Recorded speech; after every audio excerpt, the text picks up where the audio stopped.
Huh.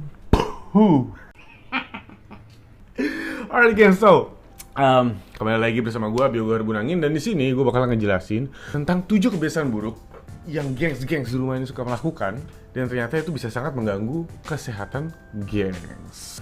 Oke, so yang pertama, tidak membersihkan sudut rumah secara menyeluruh. Nah, ini biasanya kalau lagi pengen cepat-cepat bersihin rumah, ini kita lupa nih kalau ternyata bagian sudut kayak sudut lemari, kolong tempat tidur, bagian atas lemari ataupun kolong lemari itu juga penting karena area-area itu tempat bersarangnya debu-debu yang numpuk. Dan ketika kita beraktivitas di area itu bisa bikin debunya terbang kemana-mana, kehirup sama hidung, bikin gatal-gatal karena nempel di kulit. Nah, sama gengs tuh nggak sadari itu loh, debunya sedang bertebaran itu, dan bisa menyebabkan flu dari debu kotor itu. Alright, lanjut ke yang kedua. Yang kedua itu punya TV di kamar dan sering menyalakannya.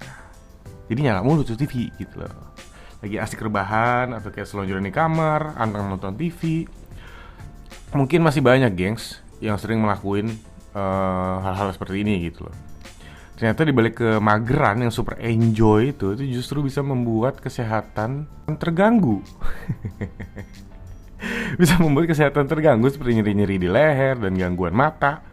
Juga dari blue light atau sinar biru yang dihasilkan dari TV itu bisa menyebabkan gengs itu susah tidur, bangun tidur lagi tidur.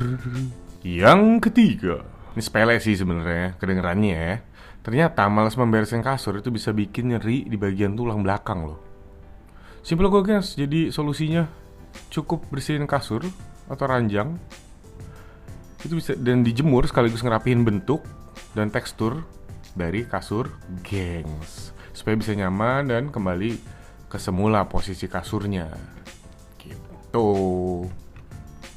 So yang keempat, ngebiarin karpet yang kotor. Nih, jadi kan kayaknya hampir di setiap rumah ini ada karpet, mau yang tipis atau yang tebel karpetnya. Nah, tapi kalau gengs kayak jarang bersihin gitu, itu bisa mengganggu kesehatan juga. Karena tanpa disadari, dan orang rumah juga kan pasti kayak sering menginjak-injak karpet itu, gengs juga sering menginjak-injak rambut karpet itu. Nah, disitulah keringat di kaki dan sel kulit mati bisa nempel di karpetnya. Dan debu-debu semua itu, sel kulit mati atau debu yang ada di rumah pun berterbangan dan ikut nempel di karpet itu juga. Jadi kalau gengs sering selonjoran gitu di karpet, aduh itu harus sering-sering banget dibersihin karena bisa menyebabkan flu. Jadi penting banget untuk menjaga kebersihan karpet. Alright, yang kelima, menaruh tas atau pakaian di atas kasur. Nah, ini sadar gak sih gengs kalau sering banget abis pergi dari luar, terus naruh kayak tas atau pakaian yang dipakai di luar itu di atas kasur, yang kita kira bersih-bersih aja gitu kan, ternyata malah ngebawa kuman dari luar. Yang keenam, tidur dengan lampu menyala.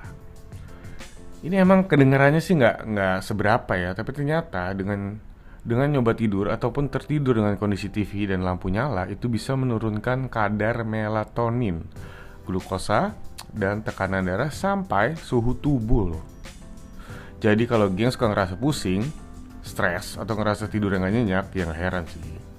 Karena istirahat yang berkualitas itu merupakan salah satu faktor yang penting untuk kita dapat beraktivitas di keesokan harinya. Yang ketujuh, duduk terlalu lama. Nah, ini pasti nih sudah dilakukan sama orang-orang kantoran atau yang sering kayak nonton YouTube di rumah, yang terlalu kelamaan duduk. Nah, itu suatu kebiasaan buruk yang tanpa disadari pasti sering dilakukan sama gengs di rumah nih. Mau di rumah, di kantor, atau lagi asik nongkrong sama teman-teman. Nah, bahayanya nggak cuma bikin pegel-pegel aja, tapi juga menjadi salah satu pendukung diabetes hingga serangan jantung. Aduh, bahaya banget kan. Nah, untuk ngakalinnya gampang nih gengs, cukup kasih jeda aja buat berdiri, stretching, atau jalan-jalan dikit aja di sekitaran kursi sebentar supaya badannya tuh nggak kaku, bisa relax lagi dan bisa lanjut lagi ke aktivitas gengs. Oke, sekian 7 kebiasaan buruk. Jadi ternyata kebiasaan-kebiasaan buruk yang kadang kita sepelein itu justru bisa jadi bumerang buat kita sendiri. So gengs, mulai sekarang hilangkanlah kebiasaan-kebiasaan buruk itu demi kebersihan dan kesehatan kita. Alright, so kalau ada pertanyaan atau kalian punya cara lain, langsung aja komen. Jangan lupa hit like and subscribe. Alright, thank you gengs. Ditunggu juga komennya. See ya.